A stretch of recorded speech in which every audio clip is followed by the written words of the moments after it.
A hard worker, a selfless personality.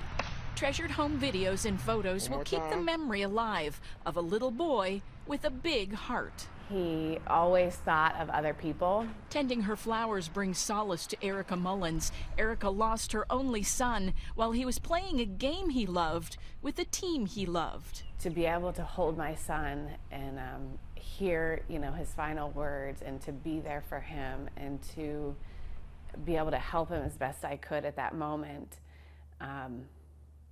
means the world to me. This is John pitching. John's sister shows us some of the cards sent to their family, remembering the boy. John was a true light, and the community support, Mira tells us, is impacting their family in a good way. When they helped us out, they made everything better. They made us feel better about being sad for John. Family puts out patio cushions for some porch time. This is the first time they'll sit there without John. And he was a phenomenal kid. We don't know how to navigate through that yet, but we're tight enough to figure this out and get help. John says they were all there on the field when he passed away. They quickly made the decision that John would want to give the gift of life through organ donation. Every bit, every organ, every tissue. He wouldn't have thought twice. Wouldn't have thought twice. We didn't think twice.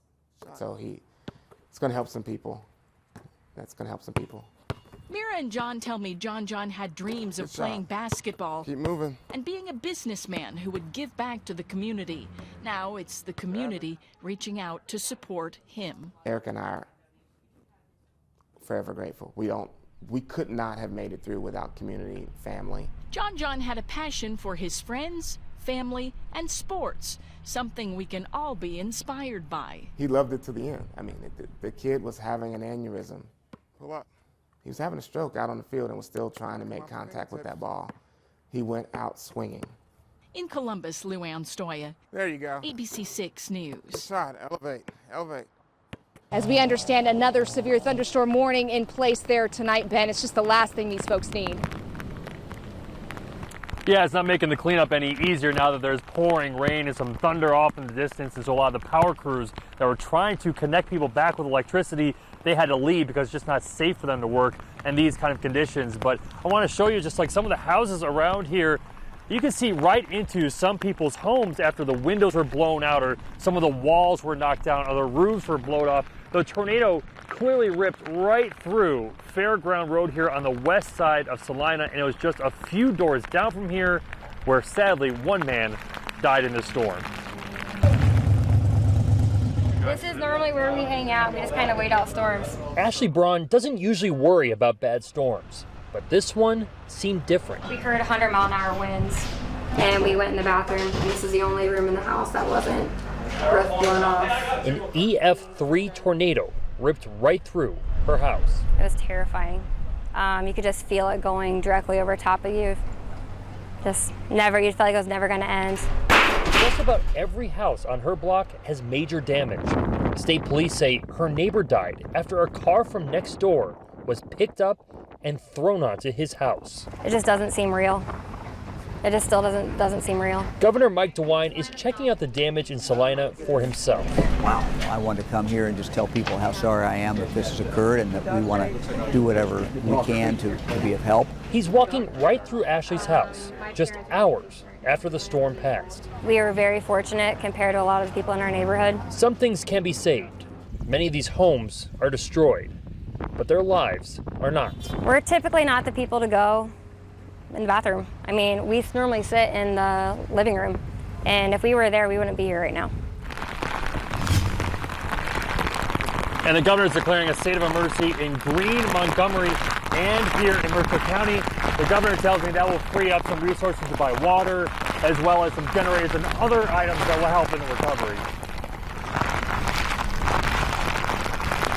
Ben, any help from Washington? Any word on that? Yeah, clearly the winds are really picking up here right now. I mean, so the governor tells me that he did speak with Vice President Mike Pence earlier today. That will allow some more FEMA funding to come in, and right now local officials are trying to figure out just how much they might need, and then they can make an official request to Washington, D.C. for more funding. or cinnamon rolls, that would probably be really good. My specialty was pastries, so still competing when I can is great, and kind of being able to pass that down. I actually retired at the age of 30 and decided, That'd be good. you know, I need to do something. I was always a busybody, so I had to do something to stay active. There's so much more to me than my cancer. It's probably the least exciting thing about my life. That one was really good. I was actually misdiagnosed for about a year. I had pain in my back, went to my doctor, and told me, you're fine. I was a year out of college when I was diagnosed, first career out of college. I was in my entry-level job, and I was working as a chef, and I loved my job. I really did. The research funding that we're doing now might not even help the patients who are currently living with metastatic breast cancer, but it'll help people down the road. Because the drugs that I've gotten were from advocates that were before me. I got a little nervous. You're never too young for this, and you're never too young to die from metastatic breast cancer. I am also the honorary chair of the 2019 Komen Columbus Race for the Cure. Since I've been an advocate, I've seen a lot of friends that I've made in advocacy pass away from this. Even since we've been just in chambers, we can estimate that about 4 to 5 people nationally have died of breast cancer. It wasn't good enough for them. We need more, and we need more research. You're fine. And I might be okay today, but I could very well be one of them tomorrow. Actually, thank you. Yeah, it's just been kind of a roller coaster. There's scans every 3 months, so it was very hard to schedule things out of that 3-month period. But I've done better about that now, and as I've lived with this longer, Thank you. I've allowed myself to make long-term plans. All right, we'll be back. But it really took an effort and a conscious me saying, no, this is what I'm going to do, and I'm going to live like I'm going to be here. And if something happens, it happens. Thank you. You got to be able to live a life and have things that you hope for. And I've got god kids that I've got to see graduate and that are awesome, and I get to spend time with. And yeah, just want to be here and live life to the fullest.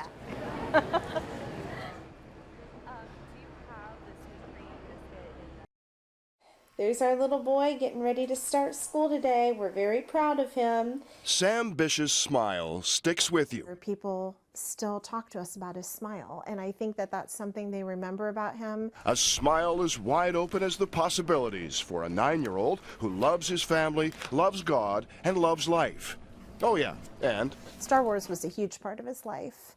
As are his 4th grade classmates at French Run Elementary in Reynoldsburg. He loved his friends.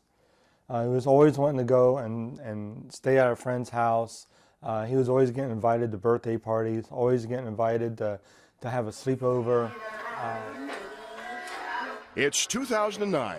Sam Bish is a boy in full, until suddenly his right leg wouldn't stop hurting. Bone cancer.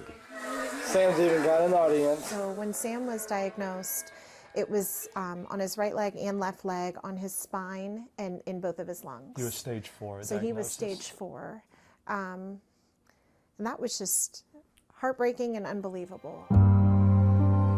For 1 year, even as his right leg became a prosthesis that a Jedi Knight would be proud to wear, Sam fought. And until the absolute very end, like I said, he was asking people to pray for him. 2 trees, one in full blossom on this day at Kennedy Park, the other at French Run, stand as memorials for a much-loved boy. This is actually a ginkgo tree, and his class actually selected the tree. So we were very honored when they wanted to do this. And there he goes. The night that Sam passed away, we knew he was in heaven and he was healed and he was no longer in pain. The rest of Sam's world did what the world does. It kept on living. You know, as the kids were going back to school, we were planning a funeral. When you lose a child, I think a fear that the parents and that the family has is that the child will be forgotten. Now, 9 years has passed in the blink of an eye. This would have been his graduation night. And the Bishes are invited. Very emotional, grateful to be here and that the school is doing this for us, but very emotional seeing his cap and gown. Reynoldsburg still remembers.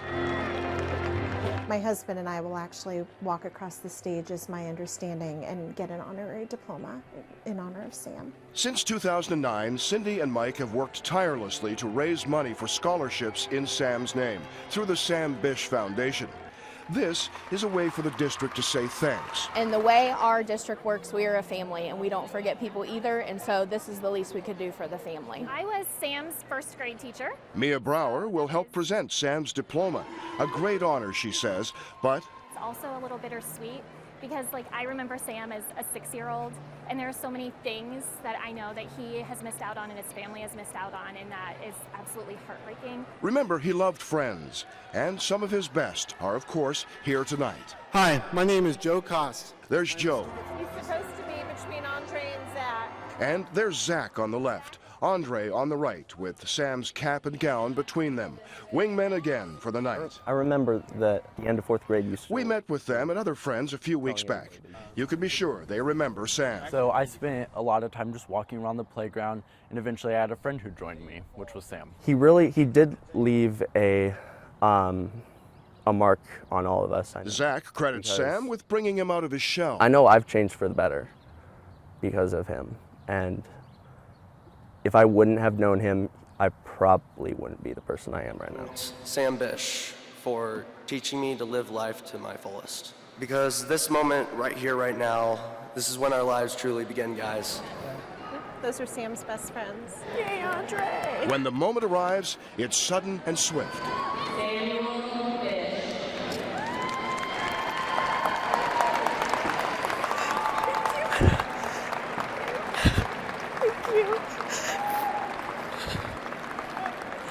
Picture. And with that, Sam's memory enters a new era. I feel like we completed just a very special act in honor of our son. It's terribly, emotional for us, but kind of like that last school-aged rite of passage, I guess, that we can accept on Sam's behalf. So ends childhood for the young men who live with Sam Bish in their hearts, with proof that Reynoldsburg does not forget his family's generosity and the gifts that Sam gave. He was very social, was not shy. Including that smile. And the fact that it'll be 9 years in August and Reynoldsburg School still came to us and said, we want to remember Sam with his classmates, we were just incredibly touched.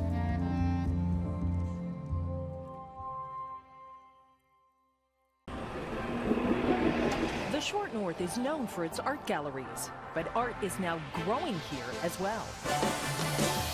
Yeah, it's pretty. California-based artists Ryan Sarfati and Eric Zue Scottness have been commissioned to create 3 permanent public art murals. Their canvas, the north and south sides of the new Graduate Hotel on High Street. That was the fun part of this project because they just kind of gave us the wall. That wall, 11 stories tall. Full creative control is up to us. 11,000 square feet. It took us about 2.5 months to prepare for this, breaking everything down, sizing it, scaling it, picking all the colors. 95 gallons of latex paint, 1,200 cans of spray paint. When you're up there, all you see is an abstract shape. So you're not really painting an image, you're painting an abstract shape that when you get down, it's part of the image. Yeah, that's the hardest part is you don't really know what you're painting till you get down. Scaling the wall takes 10 minutes up and 10 minutes down. The title is called The Journey. There's 2 parts to it. One is about the journey of the hummingbird, but it also reflects on immigrants who come here to Columbus, who go through a lot to get here, and then also, so that's the strength in the atlas that's represented. On the north side, a nod to Columbus's growing Somali population. Here's what I call home. And a tribute to Hodin Muhammad of North Columbus. Yeah, no, it's exciting. Back in 2012, Muhammad started Our Helpers, a nonprofit that helps immigrants overcome social and economic obstacles.